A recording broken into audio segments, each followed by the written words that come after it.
Y'all don't mind me. I gotta eat my snacks. Okay, it is snack time. But I don't know about you guys, but this episode was dragging for me. It was dragging. However, we are gonna get into it because there are some very important things that go on in this episode that I'm excited to get into.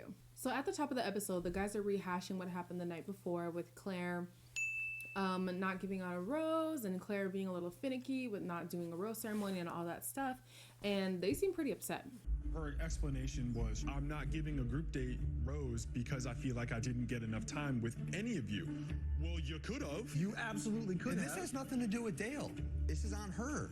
My thing with this situation is, in as much as you're upset with Dale and maybe how much he capitalizes too much of Claire's time, personally, I would rather have somebody who says, hey, I'm interested in this person and this person alone. Unfortunately, that means that your time is going to be cut short, rather than you going through the entire process just for them to pick the person that they had their eyes on from day one. Actually, prior to day one, because she was doing her research even before the season started shooting. So I get the frustration. However, I personally would be grateful that, hey, we ain't got to waste our time. So Chris Harrison actually goes and has, I guess you could call it an intervention, with Claire, talking about how they can't proceed with the process if she is already one-track minded. And she does get a little emotional about it, I think because she's just thinking about wasting the guy's time. However, it's true. I mean, the process is about finding a partner, but through the process. And if the process is no longer working for you and you've found what you came here for, there's no need for you to proceed. I don't know why she didn't call it quits and why production had to call it quits. However, it was the right decision. The path we're on right now, we can't continue. What are you feeling? And be totally and completely honest with me. No. I totally am like head over heels for Dale. So Chris actually starts to grill her, asking, well, did you guys have communication before the show started? Like, how is this bond so strong so quickly into the game? And she swears up and down she did not talk to him. All she did was deep dive his information. Don't. Yeah. Did you guys talk about before the show? Not one bit, not one word. I swear on my dad's grave. Personally, I would find this very problematic because you start to build a narrative of who you think the person is. They could very well be that person. However, if you start making this idealistic picture of this person, you meet them and you fall in love with the person you've created them to be rather than the person that they are, you run the risk of, discovering things that if you would have just spent more time with them, you would have found out on your own. However, listen, she already had her mind set before they even started. So there was nothing anybody could have done, anybody could have said. The other guys could have tried their best, but homegirl already had the finish line in mind. So without actually saying it's over with Claire, Chris tells the guys that it's over with Claire. I thought it was kind of weird. I thought, why wouldn't you just say, like, hey, she's decided to call it quits kind of thing, and then pull Dale aside? Whatever. It's not my business. It's not my show. It's not my production. They can do what they want to do.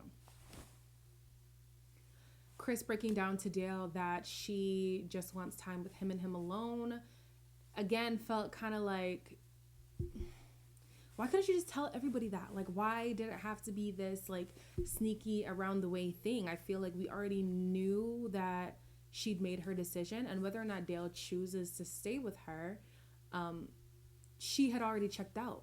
So it didn't matter whether or not the guys knew, like, she has already moved on from the process. So I don't feel like there is a need to be so vague about things. However, that's how they chose to do it, and whatever, that's their business.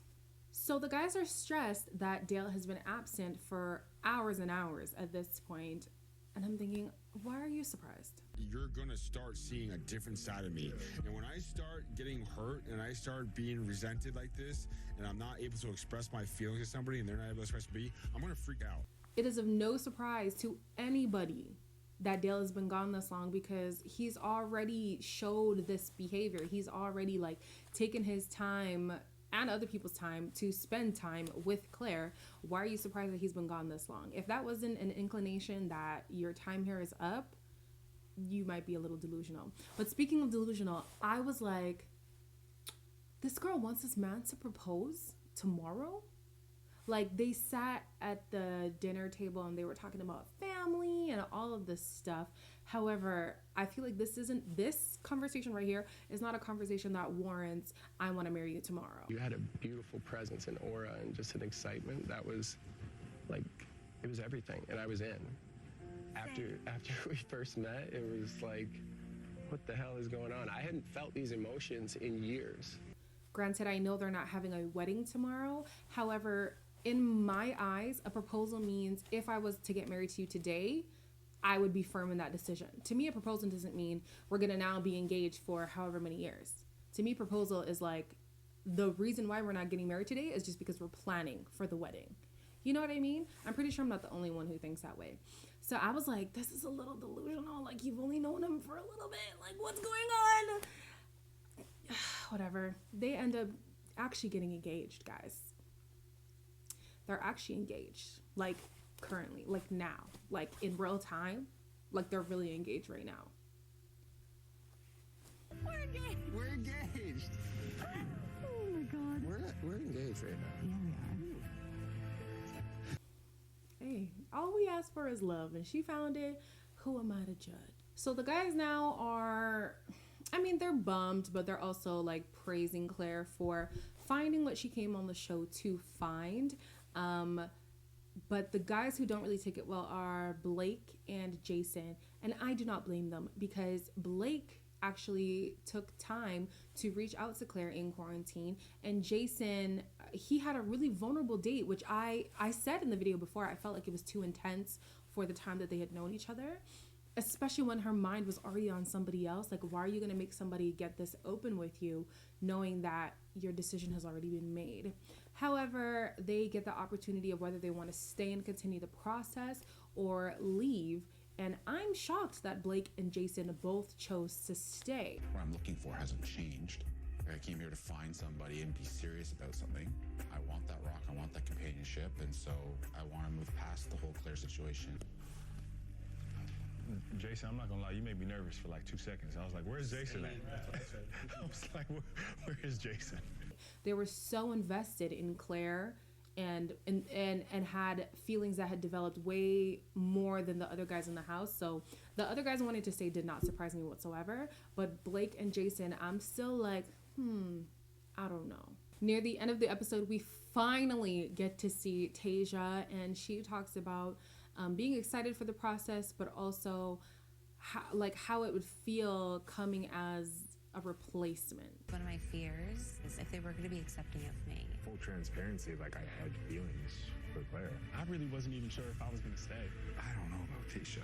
Personally, her concerns are valid. These people signed up to meet someone specific, and then that gets blown up, and now you get a second choice. Like, these people, though they might be attracted to you, they came here with an agenda, and now that agenda's been thrown in the trash, and now they have to just forge a connection with somebody else who they did not intend to forge a connection with.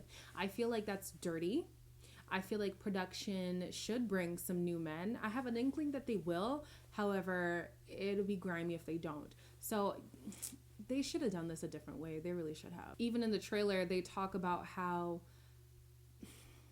she feels like sloppy seconds, and how could you not? You're just putting me into a pool with people who didn't want to be here with me. And okay, maybe I find somebody, but I'm always gonna have that in the back of my head, like, do they like me just because they wanted to proceed with the process, or are they genuinely into me because they signed up not for me though? I don't know. I think it's messy. Personally, I'm not with it. I'm not with it. Speaking of the trailer, however, Chris has a sit down with Claire and Dale, and they grill them again on, did you guys know each other before the show started? There's skepticism out there. Did you lie to all of Bachelor Nation? And say what you may about those two and how quick they got together, the more I see them interact, like with the little clip at the end of the episode with them just hanging out at the house and like away from cameras, all the way to them yesterday on Instagram, I'm just like, do I believe it? Do I really think that they're in love? I think I buy it, guys. I buy it. Whatever they're selling, I am purchasing. I purchased it. I believe it. I have followed them both on Instagram. Maybe it's possible. And if it is possible, this is going to be the best story to ever tell your kids. Literally, like, I hope for the best. I was skeptical, but I just can't deny it. I see the connection. I see the validity in their relationship, and I hope for the best for them.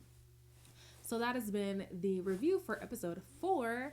Finally, we get to see Tasia. Finally, we get to see what's going to go on for the rest of the season, because we already knew Clare was going to leave early. So hopefully they don't drag this next episode as well. And hopefully they bring Tasia men who genuinely want to be with her. I know that's going to be a harder process because you have to screen more people and do the whole COVID thing for more people. However, though you're giving the guys a second chance, Tasia deserves an honest try at the situation. So she deserves to have men who genuinely want to be there. And I also think that if guys decide that maybe they're too hung up on Clare or just genuinely don't find that connection with Tasia, that they leave, okay? Don't stay for the process. Don't stay for the potential. If you don't feel it, you better get out. That's what I want to see in next week's episode. Hopefully the episode will come on time, and I'll be back with you guys on Wednesday for another review.